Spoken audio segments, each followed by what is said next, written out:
अभी कुछ दिनों से हिंदूज और हिंदुइज्म पे अटैक्स बहुत ज़्यादा बढ़ गए हैं। चाहे बात की जाए बांग्लादेश की, जहां 2013 से लेकर अभी तक करीब 3600 हिंदूज लोगों पर अटैक हो चुका है, या फिर बात की जाए डिसमेंटलिंग ग्लोबल हिंदुत्व कॉन्फ्रेंस की, जो यूएस में किया गया था, which represented a disgusting attack on Hindus. But आखिर हिंदूज के साथ ऐसा क्यों किया जा रहा है? आखिर इसके पीछे रीजन क्या है? आज इस वीडियो में मैं इसी के बारे में बात करने वाला हूँ। And I highly urge you that आप इस वीडियो को पूरा देखें और इस वीडियो को एक लेफ्ट विंग या राइट विंग आइडियोलॉजी से ऊपर उठ के एक ओपन माइंड से देखें। और अगर आपको मेरी बातों में सेंस लगता है देन इस वीडियो को जरूर शेयर करें ताकि ये बात ज्यादा लोगों तक पहुंच सके। And now without wasting any time further, let's start the video.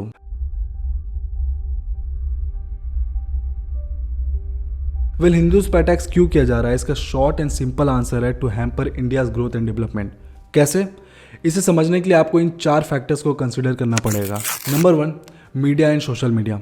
ये बात हम सभी को पता है दैट सोशल मीडिया में फॉल्स नैरेटिव्स को पुश करना कितना ज़्यादा इजी है, और इसी की वजह से आजकल एक मैसिवली डिस्टर्बिंग ट्रेंड देखने को मिल रहा है, जहां कोई एक सिलेक्टिव नैरेटिव जो कुछ लिबरल्स और कम्युनिस्ट्स के पॉलिटिकल एजेंडा को फिट करती है, उन्हें जानबूझ के पुश किया जाता है but disregarding the truth. Just look at this thing, जहां एक वायलेंट इस्लामिक टेररिस्ट को एज ए स्कॉलर बताया गया है, तो वहीं दूसरी तरफ एक डेमोक्रेटिकली चूजन लीडर को उग्रवादी के रूप में दिखाया जा रहा है। इनफैक्ट 2020 में जब इंडियन आर्मी ने हिजबुल मुजाहिदीन ग्रुप के टेररिस्ट हेड को पाकिस्तान ऑक्युपाइड कश्मीर एरिया में मराया था, तो उस समय कुछ मीडिया ने इस टेररिस्ट को as a math teacher portray किया था। जहां एक तरफ घूंघट पहनने को पैट्रियर्कल बताया जाता है, तो वहीं दूसरी तरफ हिजाब पहनने को सेलिब्रेट किया जाता है। जहां एक तरफ हिंदू रिलीजन को एक नेगेटिव लाइट में दिखाया जाता है और ये कहा जाता है दैट कैसे हिंदुइज्म में वुमेन को ऑप्रेस किया जाता है, तो वहीं दूसरी तरफ दूसरे रिलीजन्स को ग्लोरीफाई किया जाता है। जहां एक तरफ नवरात्रि में फास्टिंग करने को अनहेल्दी के रूप में दिखाया जाता है, तो वहीं दूसरी तरफ रमजान में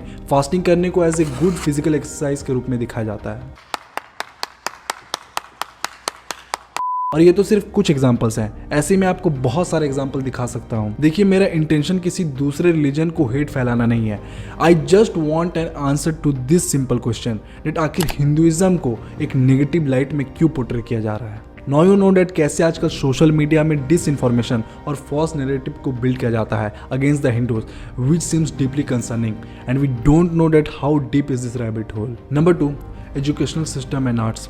now we all know this thing that आजकल इंडिया और वेस्टर्न कंट्रीज में जितने भी यूनिवर्सिटीज़ हैं और एजुकेशनल इंस्टीट्यूशंस हैं, they are all filled with liberal leftist ideologies. Today we learn about India and our culture from the books written by foreigners. कोई भी हमारा रियल स्क्रिप्चर्स को नहीं पढ़ता है। कुछ लेफ्ट लिबरल्स, मार्क्सिस्ट और कम्युनिस्ट हिंदुइज्म के रेफरेंसेस को बुक से हटाना चाहते हैं और एटलीस्ट मैनिपुलेट करने की कोशिश करते हैं। और ये बात मैं ऐसे ही नहीं बोल रहा हूँ, I have a proof of this. West Bengal के एक 6th ग्रेड टेक्स्ट बुक में बच्चों को ये पढ़ाया जा रहा है डेट कैसे भगवान राम एक इन्वेडर थे और उन्होंने बाहर से आके इंडिया को इन्वेड किया था। अगर आपको बंगाली आते हैं तो आप इस चीज़ को समझ पाएंगे। इनफैक्ट JNU, अलीगढ़ मुस्लिम यूनिवर्सिटी और जामिया मिलिया इस्लामिया जैसे यूनिवर्सिटीज़ में एंटी नेशनल नैरेटिव प्रमोट किया जाता है। इंडिया के ग्रोथ को वीकेंड करने के लिए इससे इफेक्टिव तरीका और क्या हो सकता है जहां यहाँ के यूथ को ब्रेन वॉश किया जाए। Number 3, religion and conversion.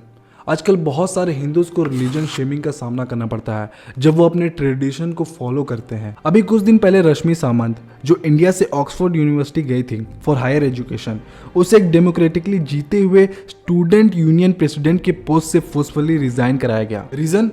Because वो एक हिंदू है। उसे ब्रिटेन जैसे देश में टारगेट किया गया जस्ट बिकॉज उसके पेरेंट्स भगवान श्री राम में बिलीव करते हैं। इसके साथ साथ बहुत सारे मुस्लिम कंट्रीज में इकोनॉमिकली वीकर हिंदू कम्युनिटीज पर फोर्सफुली मास कन्वर्जन किया जाता है। कैसे?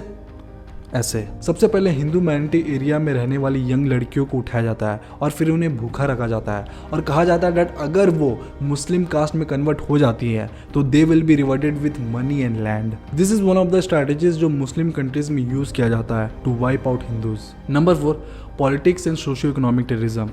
इंडिया हजारों सालों से रूथलेस और वायलेंट इस्लामिक टेररिज्म सफर कर रहा है। इवन जब पूरी दुनिया कोरोना वायरस से लड़ रही थी तो उस समय हमने ये विटनेस किया कि कैसे एक इस्लामिस्ट ग्रुप तबलीगी जमात ने इंडिया में कोरोना वायरस केसेस के राइज में कंट्रीब्यूट किया इन द नेम ऑफ जिहाद। इसके साथ साथ ये भी पाया गया दैट कुछ तबलीगी जमात के लोगों ने वीजा फ्रॉड करने की कोशिश की थी इंडिया में घुसने के लिए। कोरोना वायरस क्राइसिस के बावजूद Pakistan kept on pushing terrorists, specially दोस्त जो कोरोना वायरस से अफेक्टेड थे। और इसी की वजह से बहुत सारे ब्रेव इंडियन सोल्जर्स की यहाँ जान चली गई।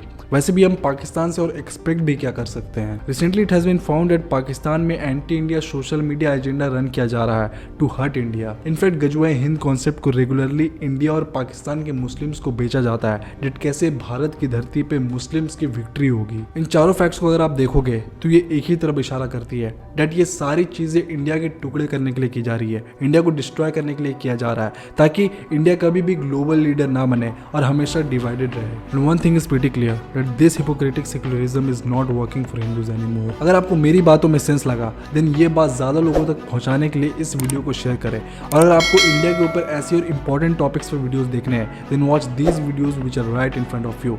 And until next time, be the change.